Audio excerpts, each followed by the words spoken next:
Hi, and welcome to Go Ask Kit channel, and I'm Kit. We're looking at the ultimate yogurt maker machine that so many people have purchased and have already in the Dr. Davis, William Davis probiotic yogurt making community, and in other ways where people just simply make yogurts and other fermented concoctions. So not just our community, but a lot of communities had the issue of understanding this machine that they either have already purchased or plan to purchase. Now, am I qualified to give my impression? Yes. Why? There are 4 of these machines in my family, counting my own. The good about this machine is it's cheap on Amazon at $79. That's pretty good price. Let me state up front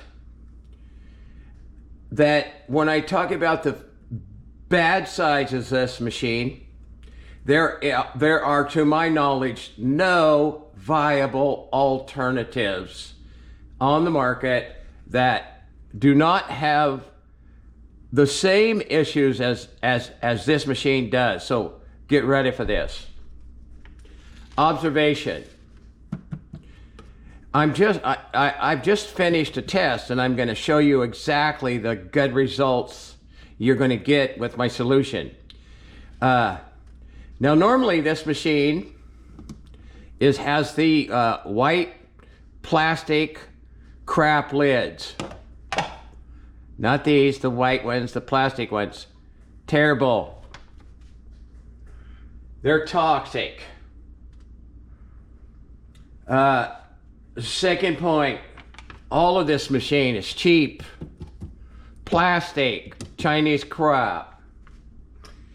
Third point, the machine has a totally inferior heating element, because if you put cold ingredients in this machine, it's such a weak, cheap element, right, that it takes 4 hours to bring cold ingredients up in this machine. The fix was found in my Dr. William Davis probiotic game-changing method. That it was partly because of this machine, and partly because the method of making everything cold in yogurt doesn't make any sense. So for our community and any other community, here's what I'm saying. If you have this machine, you need to put warm water in the machine, right? And your ingredients need to be warm already, because the machine will not bring the ingredients up to temperatures from cold in anything but about 3 to 4 hours. That's bad. So you have to compensate. If you have this machine, you're going to have to compensate. You're going to have to put, if it's, say it's 99 degrees, you're going to have to take tap water in here from your tap, measure it with the thermometer, takes 4 cups, pour them in here hot, and leave your machine to run for about, I'm going to say, do several tests on the machine until you figure out where you have to set this machine to actually hold the temperature. Because this machine, man, it has flaws, okay? You set this machine right here to the temperature desired, and you set it right here to how long. However, these machines, all 4 of them that I know about in our family, have these flaws in varying degrees.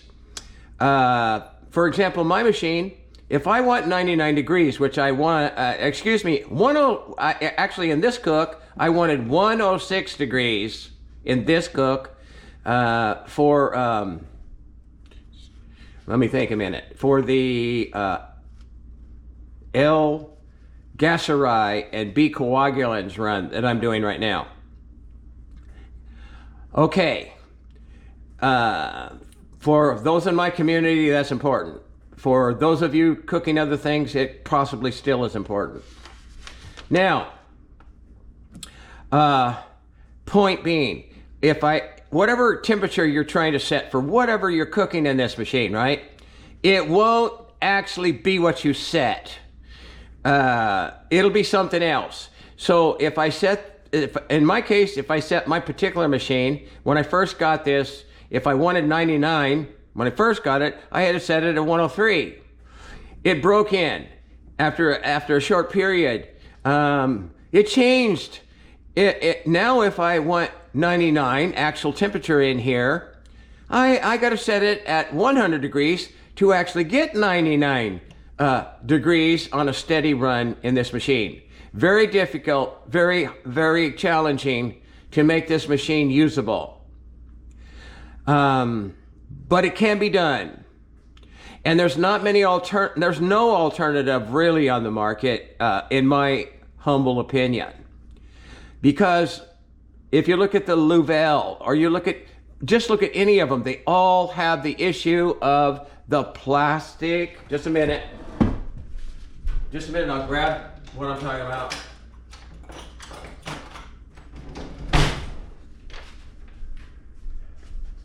These plastic lids, and they're crap. I mean, I gotta tell you, when you put, in just a few weeks, these things, mine are only a few weeks old, and they're already beginning to, trying to sterilize them. They're already falling apart. These, okay, under no circumstances are these gonna hold up. They're no good. So, a solution was necessary. I contacted the seller that sells these on Amazon's. He orders these cheap Chinese machines from China, but he sells them on Amazon.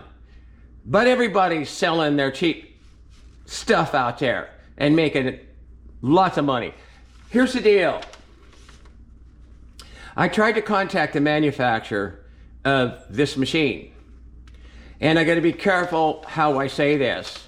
I almost begged him. I contacted him 3 times, the actual guy that sells these on Amazon. And what I can tell you that's absolutely provable and something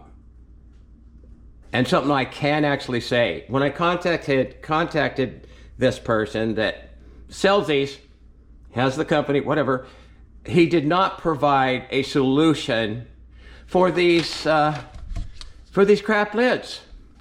So you make your own conclusion why. Here's the thing. I've come up with a nearly perfect fix, and I just figured out a small issue. Okay, first of all, let me tell you what these lids are. These are canning centers that you can easily buy on Amazon.com for the price of $9.99. I can provide the link. I mean, it's a cheap fix, but it's a great fix. Now I'm going to show you. All I did when I put my yogurt in, the same way I always do, and normally using these crap lids. So I got these, and all I did, period, set them on there. Just set them on there, nice and straight, like that. That's it, all of them. Did nothing different in the cook process. Nothing. Put it all together, set the time, desired time, etc. And now I want you to see firsthand. Here's the lid. but the problem is, this is one issue, and I'm going to tell you how I can even solve that. In my video, I will post some pictures shortly that will totally be understandable and easy to obtain for storage. Now, you take these lids off. Can you see this? Can you see this yogurt? Do you see any water? Does it look absolutely perfect?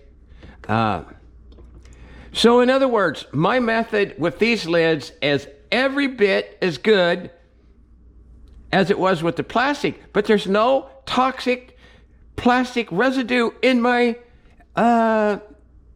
product. None. Now, so it's a small issue to solve.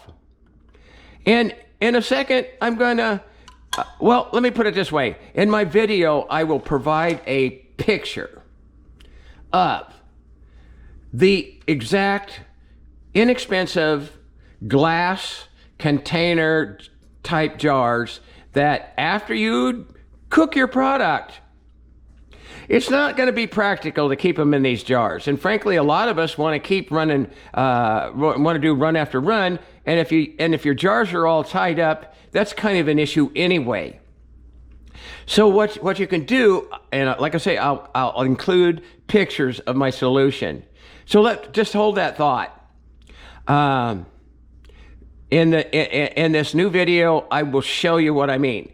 So, although this looks like about a 99% fix, when you see the storage solution, it's going to be 100% solution for $10 plus whatever your container that you choose to use that's like of a glass type nature or something like that, that will not add any toxins. You never want to ever, even in storage, ever put this back on the yogurt, because it will leach, cold, hot, or anything. It will leach into the product. Never, ever use those lids again. Please understand that. So this has been Kit with the Go Ask Kit channel. I hope this has been clear. Thank you.